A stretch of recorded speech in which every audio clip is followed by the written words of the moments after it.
నమస్తే, welcome to healthy conversations with IT media. నేను మీ Jhansi. So ఈరోజు మనతో ఉన్నారు డాక్టర్ దిలీప్ గారు, ఎక్స్పర్ట్ ఇన్ ఆయుర్వేద, ఆక్యుపంచర్, అలాగే న్యాచురల్ సైన్సెస్. మరి బ్యాడ్ కొలెస్ట్రాల్ ఈ వర్డ్ ఎప్పుడైనా విన్నారా?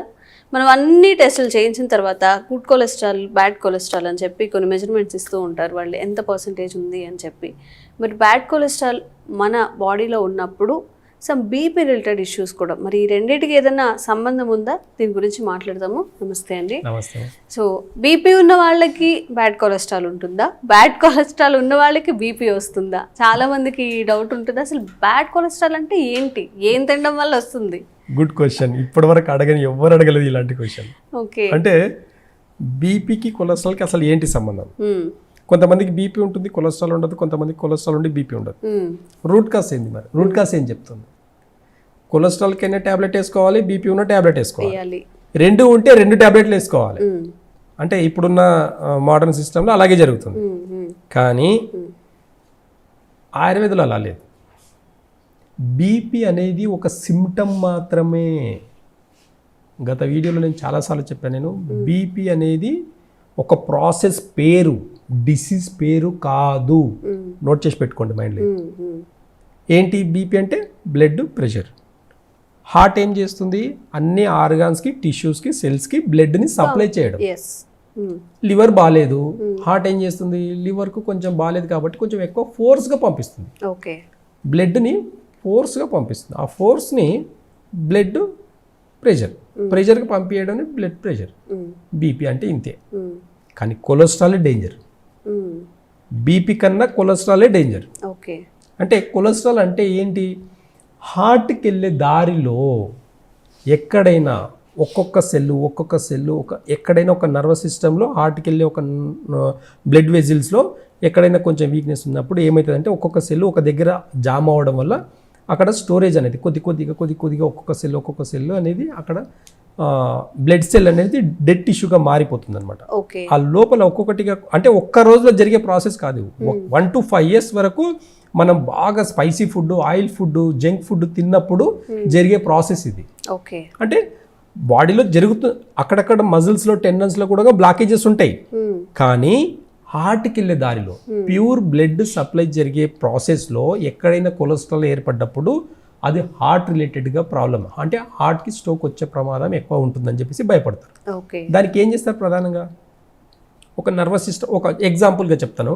ఒక పైప్లో వాటర్ని పంప్ చేయడం ఎలా ఉంటుంది, ప్లస్ ఆయిల్ని పంప్ చేయడం ఎలా ఉంటుంది. ఒక 3 HP మోటార్ని కింద ఉన్న వాటర్ని పైన ఒక 5 floors ఎక్కియాలంటే 3 HP మోటార్ సరిపోతుంది.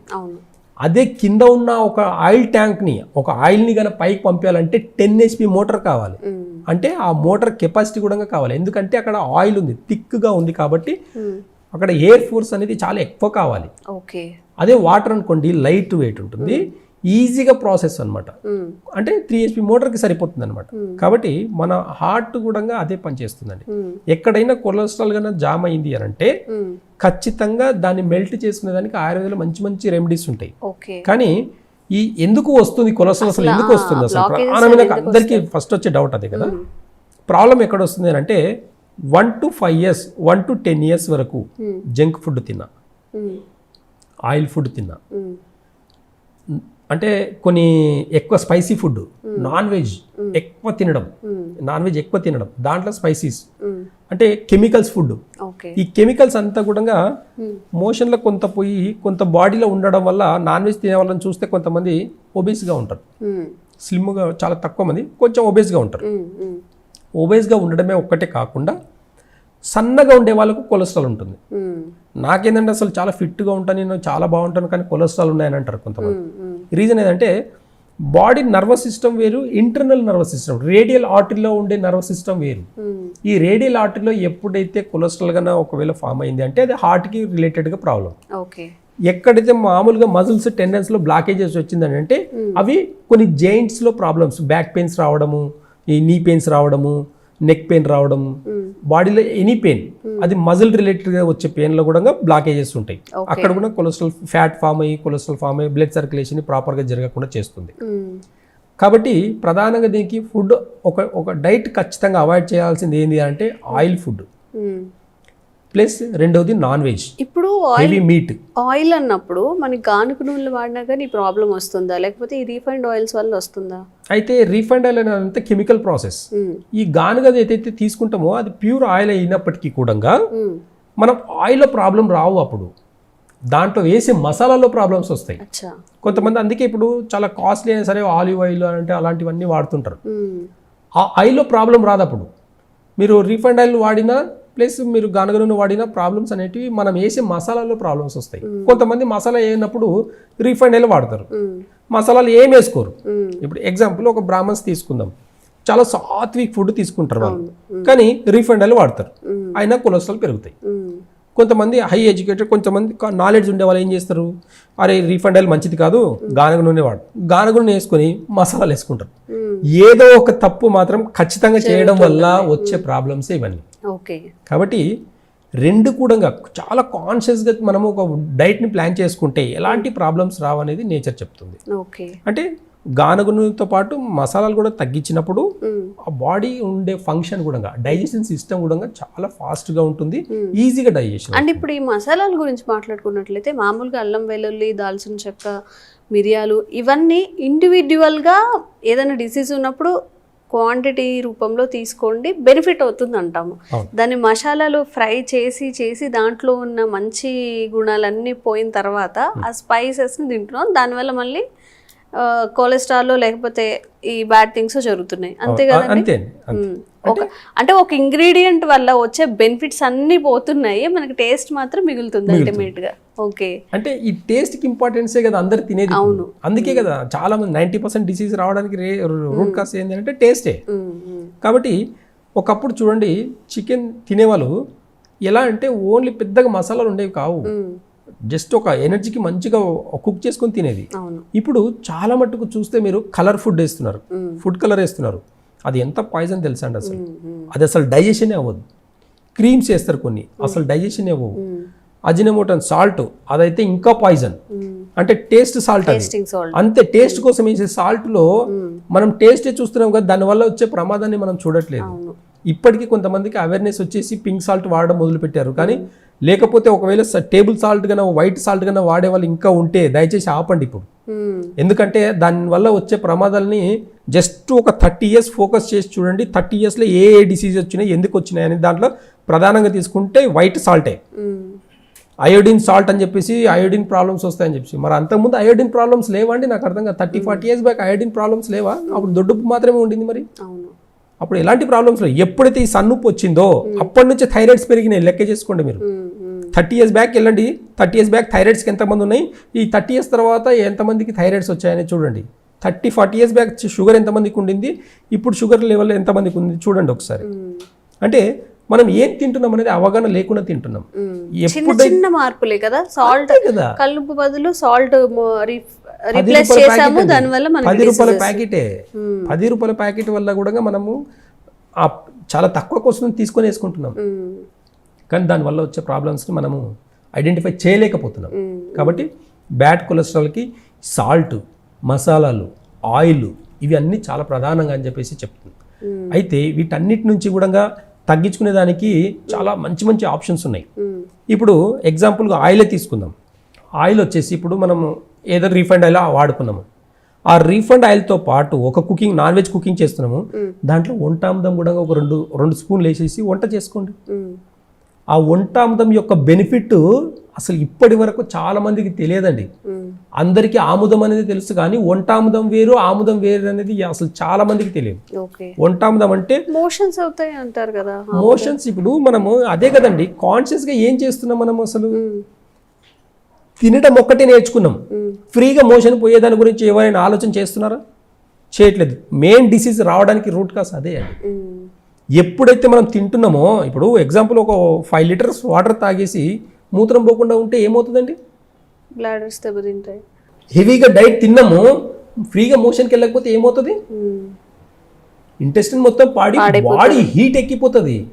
బాడీ వన్స్ ఒక్కసారి హీట్ ఎక్కిందంటే నర్వస్ సిస్టమ్ దెబ్బతింటుంది, బ్రెయిన్కి ఎక్కువ ఆక్సిజన్ వెళ్ళిపోయి బ్రెయిన్లో బ్లడ్ అనేది ఇట్లా రక్తనాళాలు ఇట్లా చిట్లిపోతాయండి. అసలు బాగా అబ్జర్వ్ చేస్తే బాడీ ఓవర్ హీట్ ఉండే వాళ్ళకి మాత్రమే బ్రెయిన్ ఇష్యూస్ వచ్చే వాళ్ళకి ఎక్కువ అవకాశాలు ఉంటాయండి.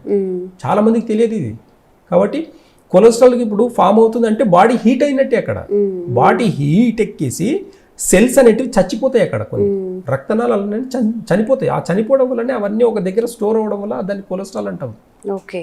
కాబట్టి వంటాందంని వాడకంలో తీసుకురండి. మళ్ళీ మీరు ఎంత కెమికల్ ఫుడ్ తిన్నా దాంట్లో కొంచెం, అంటే ఇప్పుడు తిన్నాం, ఒక బయటికి వెళ్ళేసి ఒక బిర్యానీ తిన్నాం అనుకోండి, మంచి నాన్ వెజ్ ఏదైనా తిన్నాం, వెజిటేరియన్ ఏదో మసాలా ఫుడ్ తిన్నాం, ఇంకేదో ఆయిల్ ఫుడ్ తిన్నాం, ఫ్రై తిన్నాం, ఇంటికి వెళ్ళేసి జస్ట్ వంటాందం ఒక స్పూన్ ఒక గ్లాస్ వామ్ వాటర్లో కలుపుకొని తాగి పడుకోండి. నైట్ మార్నింగ్ తిన్నారు, ఆఫ్టర్నూన్ తిన్నారు, నైట్ ఈవినింగ్ తిన్నారు. ఇవన్నీ ఫుడ్ ఏది తిన్నా, డే అంతా ఏది తిన్నా, నైట్ వచ్చేసి ఒక ఆమ్దం ఒక గ్లాస్ వాటర్లో వేసుకొని తాగి చూడండి. మోషన్స్ అవ్వాలి. మరి తినేది ఒక్కటే కదా, ఆలోచన చేయకూడదు. మోషన్కి వెళ్ళేది కూడా ఆలోచన చేయాలి కదా. ఫ్రీగా మోషన్ అవ్వడం కూడా అలవాటు కావాలి కదా. అది అవ్వకపోవడం వల్లనే బాడీలో చాలా మట్టుకు ఫ్యాట్ డిపాజిట్స్ అయిపోయి ప్రాబ్లమ్స్ ఎక్కువ అవుతున్నాయి. కాబట్టి ప్రధానంగా ఈ కారణాలకు, అంటే ఈ కొలెస్ట్రాల్కి, బీపీ ఉన్నా లేకపోతే కొలెస్ట్రాల్ ఉన్నా రెండు ఒకేలాగా ట్రీట్ చేస్తుంది. ఈ రెండింటికి మెయిన్ ప్రధానంగా ఇంటర్నల్ ఆర్గన్స్ కూడా లివర్ దెబ్బతీయడం జరుగుతుంది. కాబట్టి లివర్ కి కొన్ని ఆయుర్వేదాల మంచి మెడిసిన్స్ ఉన్నాయి. అలాంటి మెడిసిన్స్ ఇవ్వడం వల్ల లివర్ అనేది బ్యాలెన్స్ అయ్యడం కాకుండా డైజెషన్ సిస్టమ్ ని కూడా ఇంప్రూవ్ చేసుకుంటుంది. ఎంత హెవీ డైట్ తిన్నా సరే డైజెషన్ సిస్టమ్ ని ఇంప్రూవ్ చేసుకోవాలి. కాబట్టి కొన్ని ఆయుర్వేద మెడిసిన్స్ వల్ల ఈ కొలెస్ట్రాల్ని కూడా పర్మనెంట్గా తగ్గించుకునే అవకాశాలు ఉన్నాయన్నమాట. ప్రోటీన్ కావాలి, క్యాలరీస్ కావాలి అంటే ఒక బ్యాలెన్స్డ్ డైట్ అనేది మనం తీసుకోవాలి.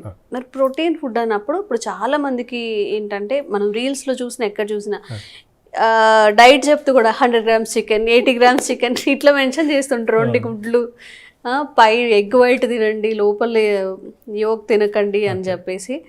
నిజంగా వెజిటేరియన్ ఫుడ్లో ప్రోటీన్ లేదా, ఉంటే ఎందులో ఉంది?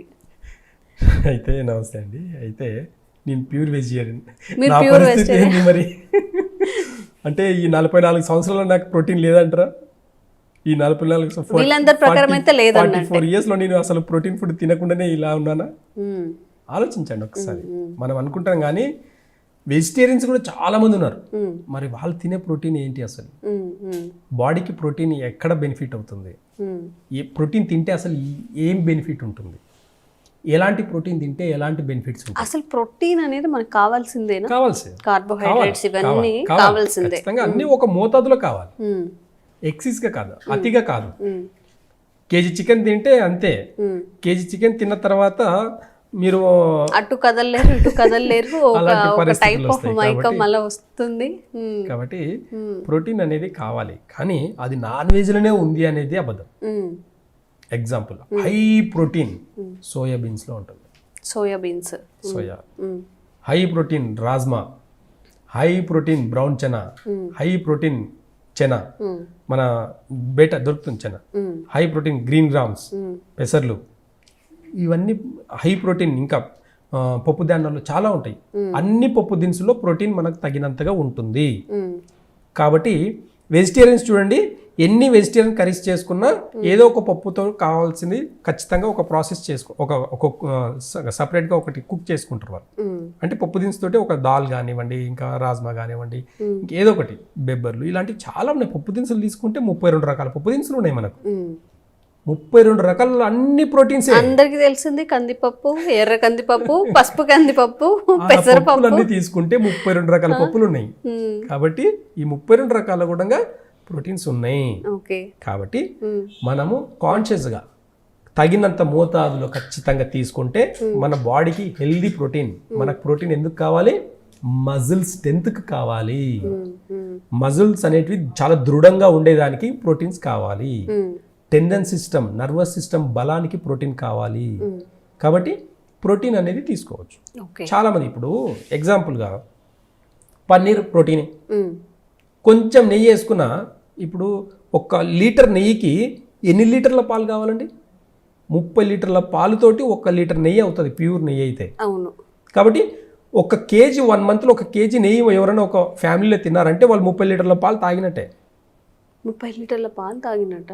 అంతే కదా. మరి 30 లీటర్ల పాల నుంచి 1 లీటర్ నెయ్యి వచ్చిందంటే ఆ 30 లీటర్ల పాల స్ట్రెంత్ ఒక నెయ్యిలో. మేబీ నిజంగా ఒక నెయ్యిని ఎలా మెజర్ చేస్తాం? 1/2 లీటర్ నెయ్యిని మనం తినేసినట్లయితే అది తినకూడదు ఇంత ఇంత ఇంటెక్ తీసుకున్నట్టే కదా క్యాలరీస్ ప్రోటీన్స్ క్యాలరీస్ అనేది దొరుకుతుంది అట్లా మనం పన్నీర్ తింటాం ఎంత పన్నీర్ అయితే మనకు 1 కేజీ పన్నీర్ వస్తుంది ఎన్ని లీటర్ల పాలు అయితే 1 లీటర్ పన్నీర్ వస్తుంది అబ్జర్వ్ చేస్తే 15 లీటర్ల పాలకి 1 కేజీ పన్నీర్ వస్తుంది కాబట్టి ఇట్లా ఇవన్నీ కూడా ప్రోటీన్ కాకపోతే ప్రోటీన్ కి డైజెషన్ సిస్టమ్ బాగాలేనప్పుడు ప్రోటీన్ ఫుడ్ ఆపేయాలి బాగా నోట్ చేసుకోండి డైజెషన్ సిస్టమ్ బాగాలేదు ప్రోటీన్ తిన్నారనుకోండి రివర్స్గా పనిచేస్తుంది బాడీలో ఫ్యాట్ పెరుగుతుంది అంటే ఈ ప్రోటీన్కి ఏమవుతుంది అంటే ఎక్కువ అయిపోయింది అనుకోండి బోన్ డెన్సిటీ అనేది తగ్గిపోతుంది ప్రోటీన్ తిన్నప్పుడే మనకు ప్రాపర్గా కాల్షియం దొరుకుతుంది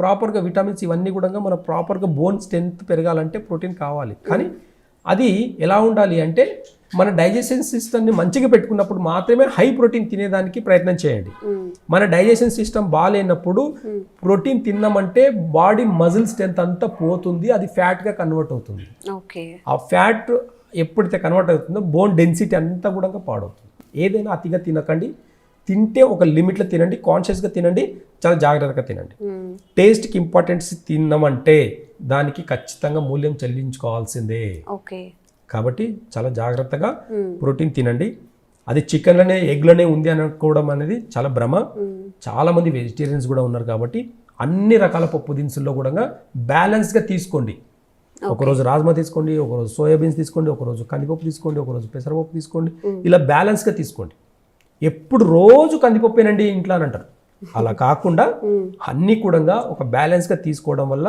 హెల్దీ ప్రోటీన్ అనేది మన బాడీకి లభిస్తుంది కాబట్టి ఈ ప్రోటీన్ ఖచ్చితంగా మళ్ళీ చెప్తున్నాను ప్రోటీన్ ఫుడ్ ఈజీగా డైజెషన్ అవ్వదు కాబట్టి వాటర్లో కొంచెం సేపు సోక్ చేసి దాని తర్వాత మళ్ళీ కుక్ చేయడం వల్ల దాని డెన్సిటీ అనేది తగ్గించుకోవాలి దాని పొటెన్షియల్ అనేది తగ్గించుకోవాలి ఈజీగా డైజెషన్ అవ్వాలంటే మంచిగా ఉడకాలి సగం సగం ఉడికిందంతో తినడం వల్ల కూడా ఇండైజెషన్ ప్రాబ్లమ్స్ వచ్చేసి మోషన్స్ కూడా ఫ్రీ అవ్వవు ప్రోటీన్ ఫుడ్ డైజెషన్ అవ్వకపోతే మోషన్ అనేది ఫ్రీగా అవ్వదు గుర్తుపెట్టుకోండి ఎవరికైనా మోషన్గా ఫ్రీగా లేదు అంటే వాళ్ళు ఎక్సిస్ ప్రోటీన్ తినడం వల్ల వాళ్ళకి డైజెషన్ సిస్టమ్ ప్రాబ్లం వచ్చేసి మోషన్ ఫ్రీగా అవ్వలేదు అనేది గుర్తుపెట్టుకోండి కాబట్టి ఎప్పుడైనా మోషన్ హెవీ ప్రోటీన్ మనము డైజెషన్ అవ్వాలంటే దానిలో కొంచెం వంటామదం వాడండి ఆ పప్పులో కూడా కొంచెం వంటామదం వేసేసి కుక్ చేసుకోండి అప్పుడు కొంచెం ఫ్రీగా ఈజీగా డైజెషన్ అవుతుంది అంటే డైజెషన్ ప్రాసెస్ ని ఈజీగా చేస్తుంది ఎంత హై ఫుడ్ తిన్నా ఎంత ఫైబర్ ఎంత హెవీగా హై ప్రోటీన్ తిన్నా కానీ ఎంత హెవీ మినరల్స్ ఇవన్నీ తీసుకుంటున్నా కూడా ఒక్క వంటామదంతో వీటన్నిటిని కూడా డైజెషన్ని ఈజీగా చేసుకోవచ్చు కాబట్టి వంటామదం పాతకాలంలో వంటామదం తాపించేదండి ఇప్పుడు నా దగ్గరకు వచ్చే పేషెంట్స్ ఏం చెప్తారు తెలుసా అవునండి మా చిన్నప్పుడు మా అమ్మ పట్టేదండి అని మీ చిన్న ఉన్నప్పుడు మీ అమ్మ పడితే మరి మీరెందుకు మీ పిల్లలకి పట్టట్లేదండి ఒక క్వశ్చన్ వేస్తాను తెలియదండి ఎక్కడ దొరుకుతుందో తెలియదండి అని అంటారు మనం వాడట్లేదు కాబట్టి మార్కెట్లో దొరకట్లేదు బాగా గుర్తుపెట్టుకోండి ఒక వస్తువుకు డిమాండ్ ఉంది అంటే దానికి సేల్స్ కూడా పెరుగుతాయి దానికి డిమాండ్ లేదు అంటే దాని ఫలితాలు అనేటివి చాలా మందికి తెలియదండి అసలు వంటామదం వల్ల ఇప్పటివరకు సైడ్ ఎఫెక్ట్ అనేది ఎవరు చెప్పలేదు ఇప్పుడు నార్మల్గా డైలీ వాడుకోవచ్చా వంటామదం అంటే ఏంది వంటల్లో వాడుకునేది రోజు మనం వంటల్లో వాడుకునేది వంటామదం అండి అవేర్నెస్ లేదు చాలా మందికి ఎక్కడ దొరుకుతుంది అంటారు ఆముదం వేరు వంటామదం వేరు సీడ్స్ అంటే ఆముదాలని తీసుకొని డైరెక్ట్గా మిషన్లో గానుగలు వేసి ఆయిల్ తీయడం వేరు ఆ ఆముదాలని దంచి ఒక కుండలో వేసి వాటర్ వేసి బాగా మసలా పెడితే వాటర్ అంతా అవాపరేట్ అయ్యి వాటర్ అంతా ఆవిరైపోయి ఓన్లీ ఆయిల్ మాత్రమే ఆ గింజలో ఉండే ఆయిల్ మాత్రమే సపరేట్గా వస్తుంది అది వంటామదం అంటే కుక్ చేసి తీయాల్సింది వంటామదం అలాంటి వంటామదంకు చాలా వేల సంవత్సరాల నుంచి అది వాడుకలో ఉంది అలాంటి వాడడం వల్ల కూడా మజిల్స్ని కొలెస్ట్రాల్ని అన్నిటిని డైజెషన్ సిస్టమ్ని అన్నిటిని మోషన్ని ఫ్రీగా పెట్టుకోవడం కాకుండా పైల్స్ ప్రాబ్లం ఉండే వాళ్ళకు బాడీ ఓవర్ హీట్ ఉండే వాళ్ళకి ఈ వంటామదం అనే అమృతం లాగా పనిచేస్తుందండి చాలా మంది ప్రోటీన్ తినేసి ఇండైజెషన్ ప్రాబ్లం అయ్యి మోషన్కి కూడా సరిగా వెళ్ళట్లేదు బాగా గుర్తుపెట్టుకోండి కాబట్టి ఈ వంటామదం అనేది వాడకంలో వల్ల మనం ఎంత హెవీ ప్రోటీన్ తిన్నా సరే డైజెషన్ చేసుకునే కెపాసిటీ దాంట్లో ఉందన్నమాట ఓకే సో ఈ టిప్స్ని గుర్తుపెట్టుకోండి నిజంగా హై డైజెషన్ అనేది లో ఉన్నప్పుడు హై ప్రోటీన్ తీసుకోవడం కూడా చాలా డేంజర్ అంట దీన్ని బాగా గుర్తుపెట్టుకోండి మనం ఏం తింటున్నామో అదే మనం అవుతామో మన పిల్లలకి ఏమి ఇస్తున్నామో అది వాళ్ళ గ్రోత్కి కూడా చాలా ఆధారపడి ఉంటుందని చెప్పి ఆ కాషియస్గా ఉండి కాషియస్గా తింటూ ఉండండి థ్యాంక్ యూ సో మచ్ అండి Sir, one life lesson what medicine has taught you. Whatever you can do without expecting. But I really believe మన పాజిటివ్ యాటిట్యూడ్ ఉంటేనే మనం ఏదైనా సాధించగలం. గట్ని మనం కరెక్ట్ గా డీల్ చేసినట్లయితే అది మనకి పాజిటివ్ హార్మోన్స్ ని రిలీజ్ చేస్తుంది. షుగర్ వచ్చిన వాళ్ళ పరిస్థితి ఏంటి? పొట్ట దగ్గర పెరిగితే దాన్ని ఆండ్రాయిడ్ అంటారు, ఆండ్రాయిడ్ ఫోన్ కదా. అసలు థాట్స్ ఎందుకు వస్తాయి? బ్రెయిన్ డెడ్ అంటే దానికి ప్రపంచం అంతా కూడా కొన్ని నిర్దిష్టమైనటువంటి లక్షణాలు ఉంటాయి. మానసికంగా ధైర్యంగా ఉంటే క్యాన్సర్ జయించవచ్చు. You are a doctor for a cause sir, అంతే. వాళ్ళకి వచ్చిన ఆదాయం కాకుండా ఫ్రీ సర్వీస్ ఎంతమందికో చేస్తుంది.